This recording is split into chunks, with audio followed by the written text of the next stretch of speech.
Hello students, good evening and welcome back to my channel again. Dear students, in previous video we have discussed about life processes.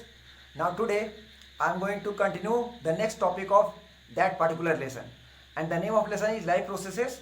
It is a biology chapter first of class 10th. So before I am going to start the new topic, first let me clear one thing students. The chemical equation of photosynthesis. You know students, it is most important topic. It is most important. Why? Because आपके exam में हमेशा ये objective based और viva means oral based भी पूछा जा सकता है कि tell me the chemical equation of photosynthesis या write the chemical equation of photosynthesis. So it is very important. That's why I am asking. Okay. So in previous video we have discussed about life processes, definition of life processes, what is nutrition, mode of nutrition. There are two types of mode of nutrition. The first one is autotrophic mode of nutrition and second one is heterotrophic mode of nutrition. Okay, in autotrophic mode of nutrition there are two terms, photosynthesis and chemosynthesis. We have already discussed in previous video these two terms.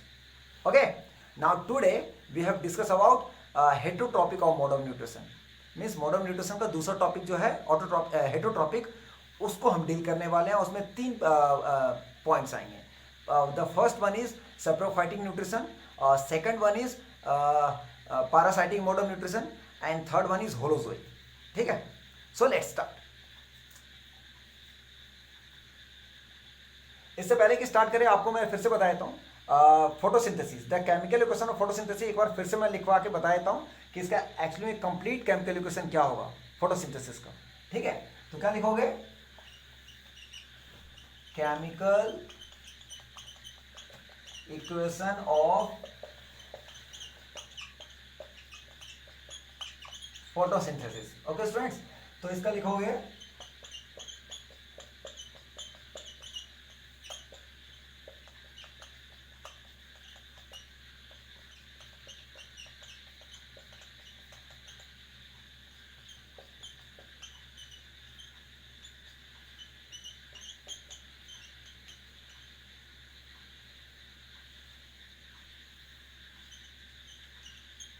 ये देखिए students, ये chemical equation का complete है.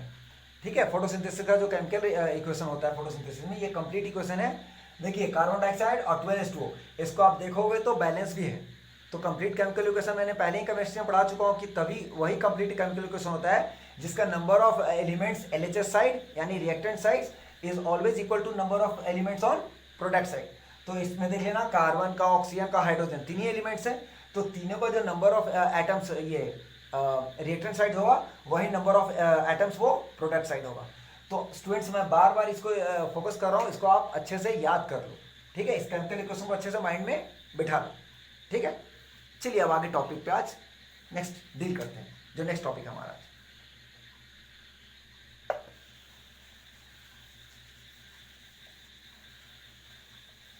तो हमने पिछली बार mode of nutrition पढ़ा था स्टूडेंट्स. मोड ऑफ न्यूट्रिशन, तो इस मोड ऑफ न्यूट्रिशन में हमने क्या पढ़ा था?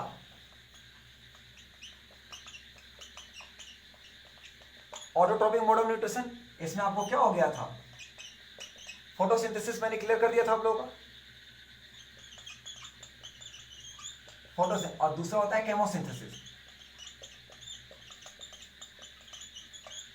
तो ये दोनों आपका क्लियर हो गया. आज जो हम लोग पढ़ेंगे वो हमारा इसका दूसरा पार्ट, मोड ऑफ न्यूट्रिशन का दूसरा part, that is heterotrophic mode of nutrition.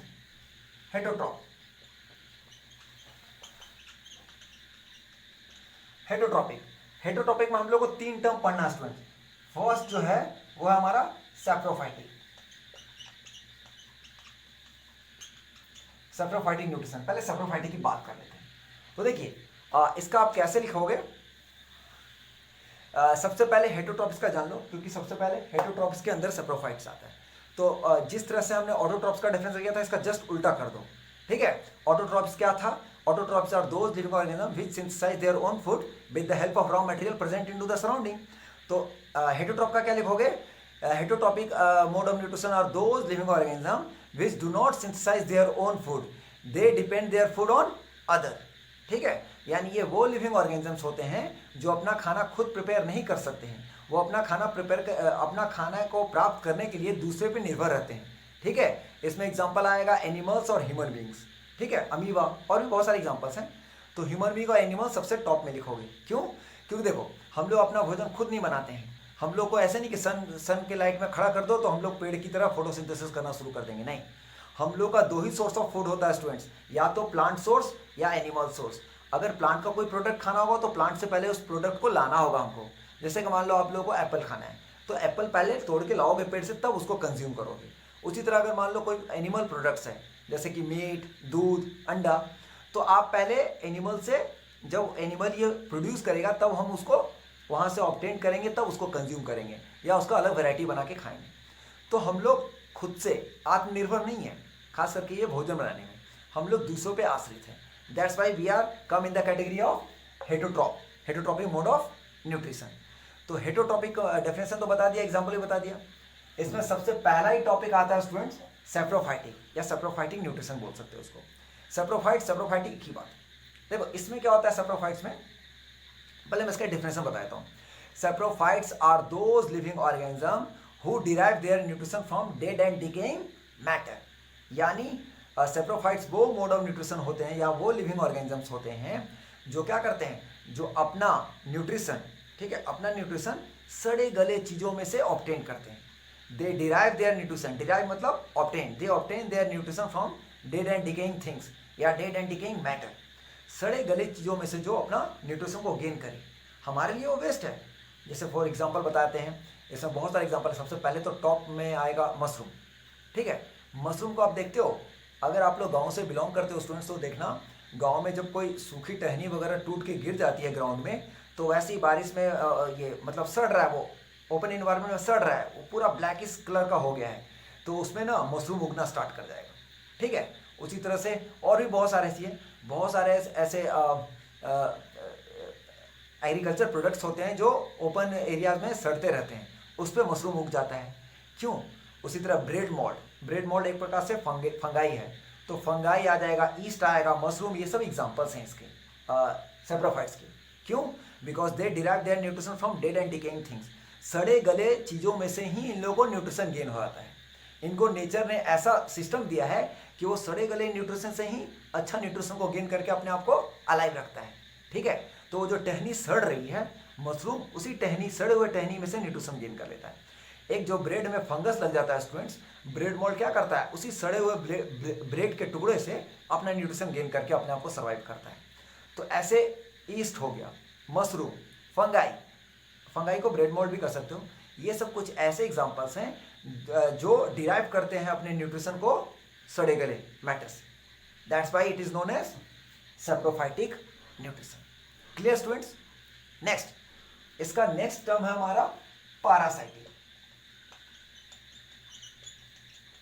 Parasitic nutrition या सिंपली पैरासाइट्स। तो देखो इसका बोलोगे those living organism which derive their nutrition from the other living body या होस्ट ऑफ द बॉडी। यानी ये ऐसे लिविंग ऑर्गेनिजम्स होते हैं जो किसी दूसरे लिविंग ऑर्गेनिज्म के बॉडी से बिना उसको नुकसान पहुंचाए, ठीक है, उसमें से थोड़ा सा न्यूट्रिशन गेन करके अपने आप को अलाइव रखता है और उसी के बॉडी में वो रहेगा भी। ठीक है, it is those living organism who can derive their nutrition from the host of the body. Host यानी अदर लिविंग ऑर्गेनिज्म के बॉडी में ही रह के उसी का न्यूट्रिशन को गेन करके अपने आप को जिंदा रखेगा। फॉर एग्जाम्पल, इसमें सबसे मेन एग्जाम्पल आता है कास्टकटा प्लांट। कास्टकटा प्लांट का नाम सुने स्टूडेंट? कास्टकटा प्लांट या इसको बोलते हैं आम्रबेल। कास्टकटा प्लांट का नाम है, आम्रबेल भी बोल सकते हो इसको। तो कास्टकटा प्लांट देखिए, जब आप लोग बहुत बड़े पेड़, आम के पेड़ या महुआ के पेड़ को देखोगे, और भी बहुत सारे ऐसे पेड़ हैं जो खास करके ट्री के कैटेगरी में आएंगे, तो उन पे ना बहुत सारा बेल like structure, yellowish leaves like structure, पूरा बेल हर जगह उसके पूरे सरफेस में फैला रहता है, लेकिन उसका रूट कहीं आपको नहीं मिलेगा। ठीक है, तो एक्चुअली में क्या होता है, किसी टहनी में ही उसका एक जो पार्ट है वो अंदर उसी आम के पेड़ या कोई और पेड़ के अंदर, किसी टहनी के अंदर वो अंदर धंसा हुआ होता है, और जैसे ही वो जाइलम और फ्लोएम टिश्यू की मदद से प्लांट्स में अपने मिनरल्स को इधर से उधर ट्रांसपोर्ट करेंगे तो क्या करता है, वो आर्मरेबल उससे थोड़ा सा कैरी कर लेता है और अपने आप को जिंदा रखता है, अलाइव रखता है। तो जब तक वो आम का पेड़ जिंदा है तब तक ये कास्कटा यानी आर्मरेबल जिंदा है, क्योंकि उसी का न्यूट्रिशन गेन करेगा। उसका रूट कभी भी सॉइल में नहीं होता है स्टूडेंट्स, किसी टहनी वगैरह में वो घुसा होता है, उसी में से उसका न्यूट्रिशन को एब्जॉर्ब करता है। एक और एग्जांपल देता हूँ, टेप बाम, और एक और है राउंड बाम। जो बच्चों के पेट में जोंक होता है ना स्टूडेंट्स, तो देखो वो बच्चों के पेट के अंदर ऑलरेडी जोंक वो ऑलरेडी है, जिसको हम लोग राउंड बाम कहते हैं। जो भी न्यूट्रिशन बच्चा खाता है उसके पेट में जाके वो डाइजेशन होता है, तो वो डाइजेशन से जब न्यूट्रिशन सब जगह डिस्ट्रीब्यूट होने लगता है तो कुछ वो राउंड बाम भी उसको ऑब्जर्व कर लेता है। तो जब तक वो बच्चा का बॉडी जिंदा है तब तक वो राउंड बाम भी उसके पेट के अंदर जिंदा है। उसी तरह टेप बाम जो हमारे इंटेस्टाइन के अंदर होता है, इंटेस्टाइन के अंदर एक टेप बाम होता है, ठीक है। वो टेप बाम भी क्या होता है, हमारे इंटेस्टाइन से ही न्यूट्रिशन को गेन करेगा और अपने आप को जिंदा रखेगा। यानी simply you can say it is those living organism who derive their nutrition from the host of the body and without harming them, यानी उनको बिना नुकसान पहुंचाए, उनको सडनली नहीं मारेगा लेकिन फिर भी थोड़ा सा न्यूट्रिशन का तो कमी करता ही है। तो ऐसे ऑर्गेनिजम्स को हम लोग क्या कहते हैं, पैरासाइटिक, क्योंकि ये होस्ट ऑफ द बॉडी से न्यूट्रिशन को लेते हैं। और जिस बॉडी के अंदर ये रहते हैं स्टूडेंट्स, वो बॉडी उनके लिए क्या है, होस्ट, HOST, होस्ट, उसको होस्ट कहते हैं। तो ये याद रखिएगा, यानी अदर लिविंग ऑर्गेनिज्म का बॉडी उसके लिए क्या हो गया, होस्ट, ठीक है। तो इसमें क्या आ गया example, tapeworm, roundworm और कास्कटा प्लांट यानी आर्मरेबल, ये कुछ एग्जांपल्स। नेक्स्ट इसका लास्ट टॉपिक है होलोजोइक। Holozoic nutrition. तो होलोजोइक में क्या होता है, एनिमल्स और ह्यूमन बींग्स आते हैं स्टूडेंट्स, ठीक है। देखो इसको कैसे डिफाइन करोगे, होलोजोइक न्यूट्रिशन आर या सिंपली कहोगे those living organism who derive their nutrition after many process taking place inside their body then they get their nutrition. यानी उनके बॉडी में कई प्रतिक्रियाएं होगी, कई प्रोसेस होगा, जब वो पूरा प्रोसेस कंप्लीट हो जाएगा तब जाके उसको न्यूट्रिशन मिलेगा, सिंपली डायरेक्ट ऐसे नहीं मिल जाएगा, ठीक है। जैसे कि एग्जांपल बताते हैं, अभी जैसे हम लोग ह्यूमन बींग का एग्जांपल बताते हैं, हम लोग के अंदर न्यूट्रिशन कैसे मिलेगा, पहले हम क्या करेंगे, इंजेक्शन। इंजेक्शन मतलब पहले हम फूड पार्टिकल को अपने माउथ में लेकर उसको च्यूइंग करेंगे, चबाएंगे, तब उसको फिर निगल लेंगे यानी स्वॉलिंग करेंगे। जब वो हमारे स्टमक में जाएगा पार्शियली डाइजेस्ट होगा, फिर स्मॉल इंटेस्टाइन में जाएगा, कंप्लीटली डाइजेशन टेक प्लेस होगा, तब न जाके उसका पूरा ये एब्जॉर्ब होगा उसका जो भी न्यूट्रिशन है। तो कई प्रतिक्रियाएं होने के बाद हमारे बॉडी में और एनिमल्स के बॉडी में न्यूट्रिशन का ये पार्टिकल्स ऑब्टेंड होता है सेल्स को, तब जाके ऐसे ऑर्गेनिज्म को होलोजोइक कहते हैं। तो इसमें बेसिकली 5 टर्म्स आता है स्टूडेंट्स, मैं बता देता हूँ। होलोजोइक में सबसे पहले क्या आता है, सबसे पहला आता है इंजेक्शन, फिर नेक्स्ट क्या आता है, डाइजेशन, फिर नेक्स्ट क्या आता है, एब्जॉर्प्शन, फिर एजिमिलेशन और लास्ट में एक्सक्रिएशन।